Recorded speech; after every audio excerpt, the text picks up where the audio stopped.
Hi folks, welcome to another video. Today we're going to turn these shoes into these shoes.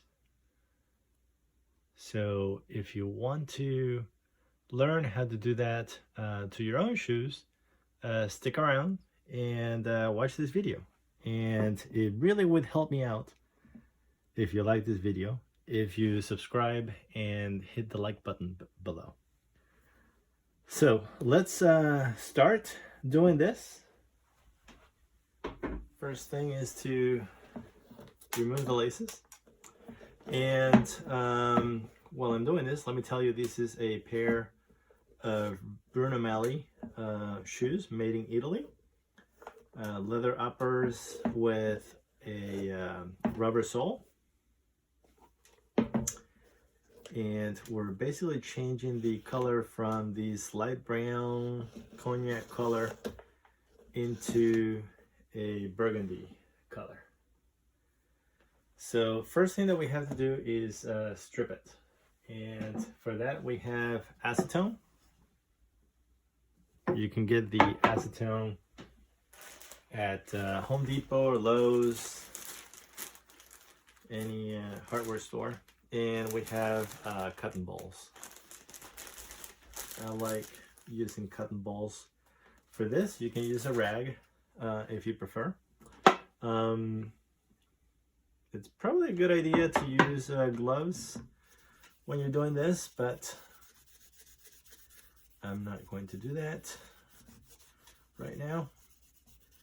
And it would be good if you do this in a well-ventilated area. Make sure you have a fan on or windows open, or you can do this in your patio.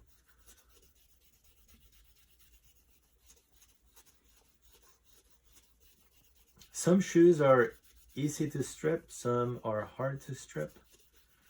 You can see how this one, the color is coming off pretty easily.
And this is the result after we have removed the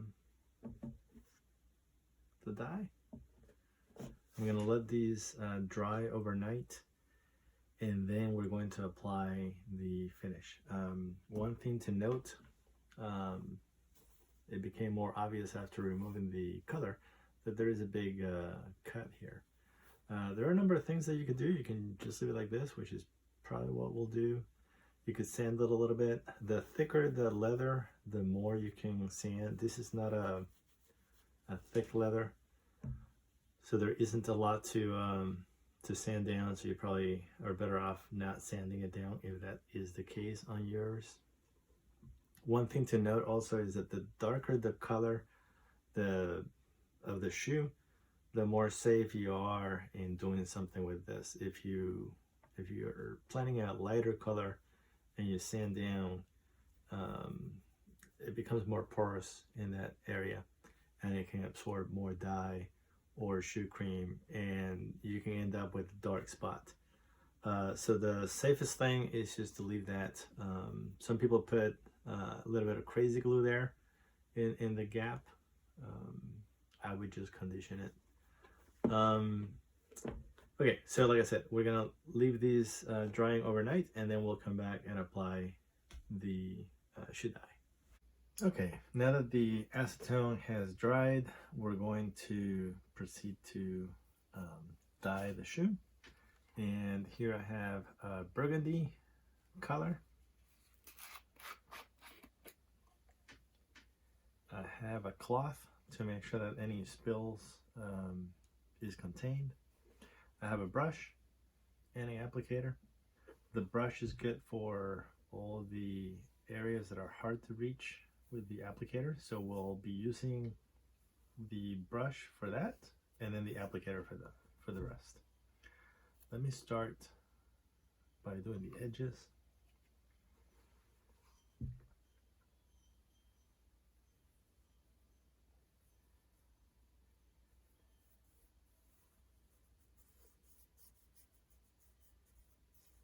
These areas are hard to reach with the applicator.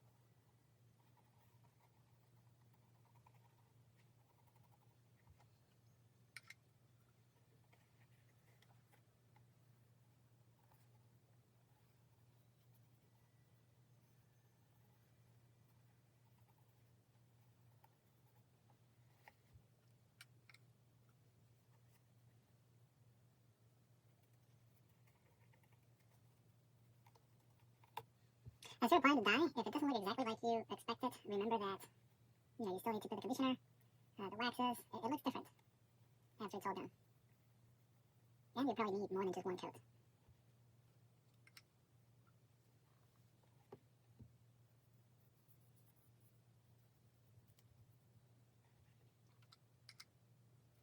Okay, I'm done with the brush. This is the last little bit.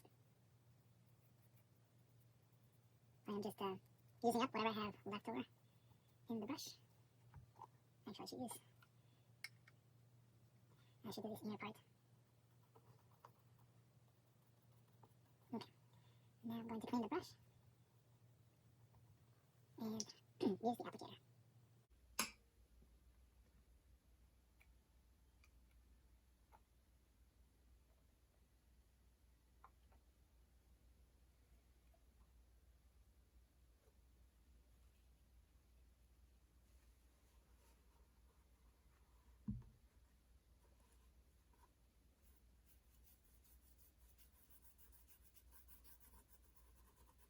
I like to start from the back of the shoe and go towards the front.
as you color your shoes, as you dye your shoes, you might encounter a few challenges.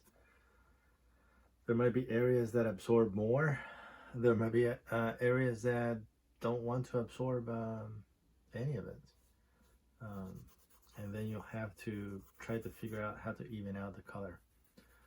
Also, if you have imperfections on the leather that cause the pores to be more open, or there's damage in the leather, causing it to absorb differently, like on these cut here, that is going to look different. So that is something that you have to take into account when you're dyeing your shoes. In this case, a nick on the toe is not a problem, as we are planning on burnishing the toe anyway, making it dark. So having nicks or scuffs on the toe, which would cause the dye to be absorbed more, is not an issue in this case. But if your plan was different, then that may or may not work for you. You might have to adapt your plan if you have blemishes like that.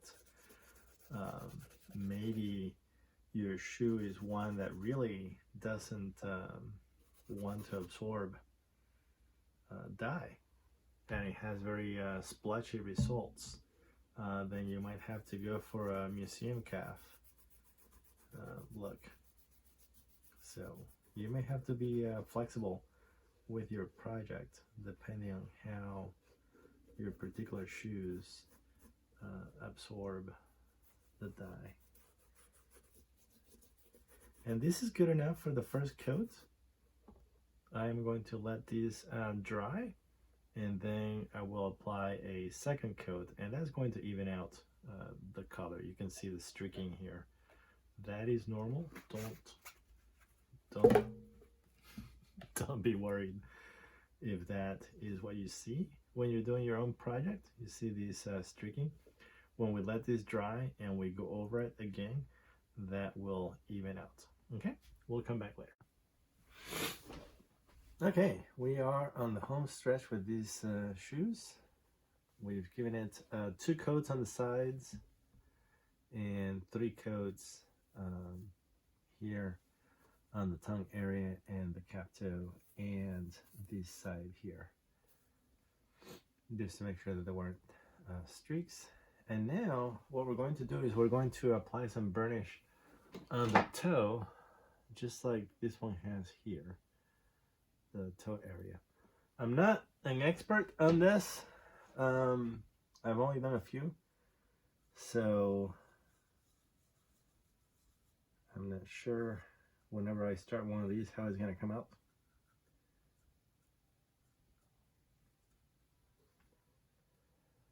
A few things we're going to do. I diluted these a little bit with alcohol. Don't want full strength. And we're going to start here.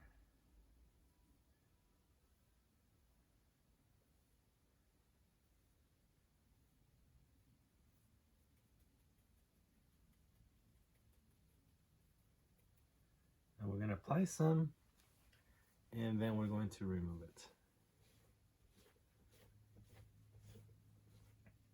We want to build it up slowly.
Okay, I'm gonna let that dry and then we'll be back.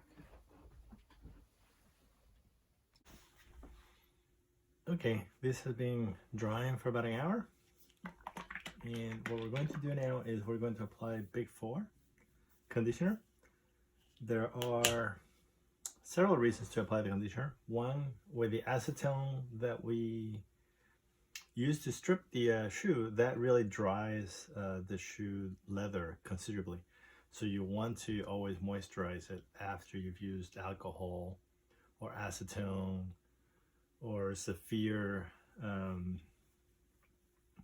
Reno Matte, something like that, that strips. You want to always use some kind of shoe cream afterwards. The other reason is when you apply the alcohol leather dye, not all of it gets absorbed on the by the shoe, and you see these haze, like a metallic haze, sometimes over the paint, and that is actually dye that has not been absorbed by the leather, and it's just there on the surface. So the shoe cream helps remove that superficial dye that was not absorbed by the leather. So those are two reasons to apply leather conditioner after you have stripped and dyed your shoe.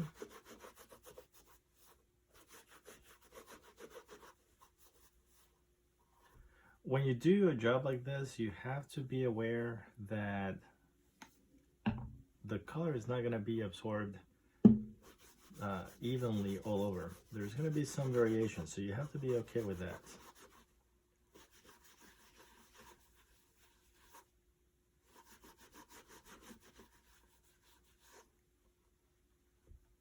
You can see some of the dye being removed. That is not the dye that was absorbed by the shoe. This is the dye that was just on the surface. So you want to remove that so that the shoe looks nice afterwards.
Okay, we let this dry.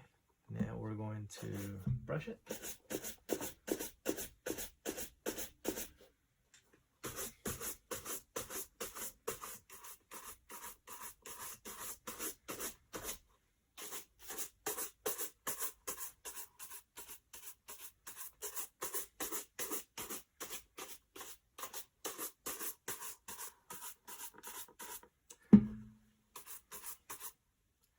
Okay, and now we're going to apply the shoe cream, and I've picked the Saphir Hermes number 12.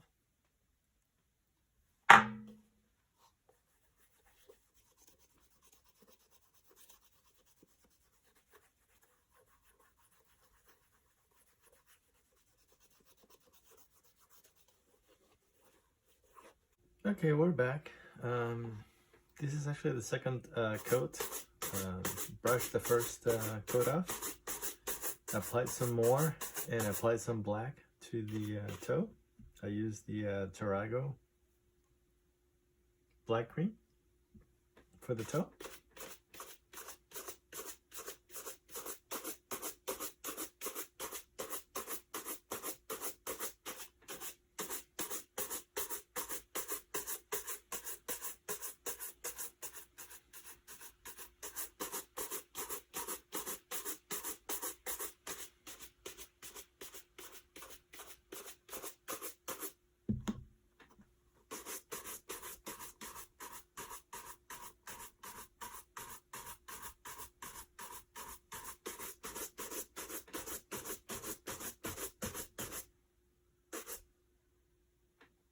So now we're going to apply the hard wax to the toe.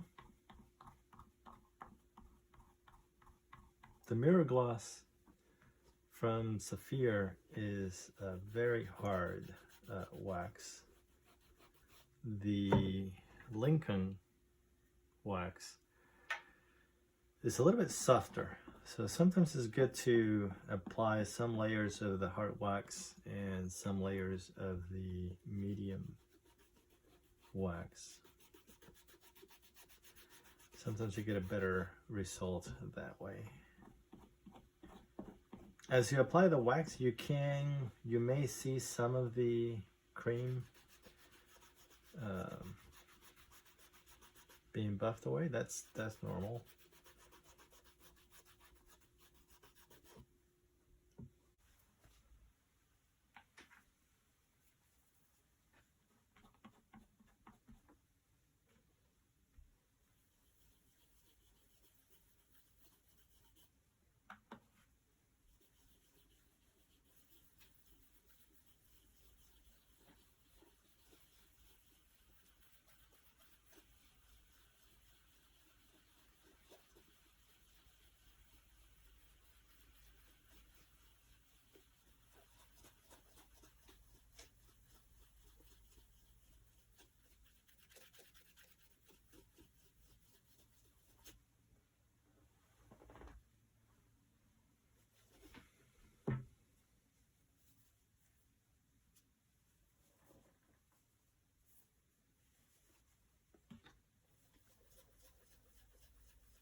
At this point, I've put about 8 coats, and this is about as good as I'm gonna get it today. I'm going to let it rest, and then I'll try some more tomorrow, a few more coats, and see if we can get a better shine.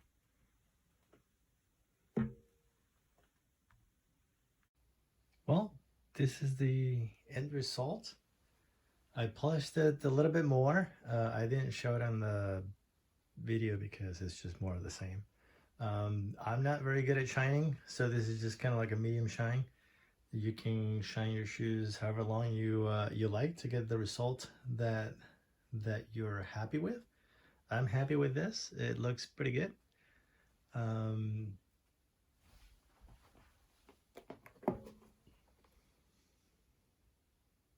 let me just show you from the different angles.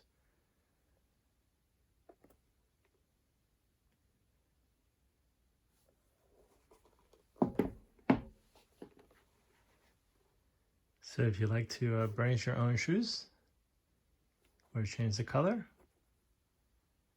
now you've seen what kind of like an amateur job can do, because this is only like the 4th pair of shoes that I do. I'm not a professional, don't know a lot about this, but I'm just learning, and you're watching my learning process here, which is you learn by doing. So if you have a pair of shoes where you want to change the color, go ahead and try it out. You might have more fun than you think. If you liked this video, click the thumbs up, subscribe if you want to see more videos like this, and if you have any comments or questions, put them down below. Thanks.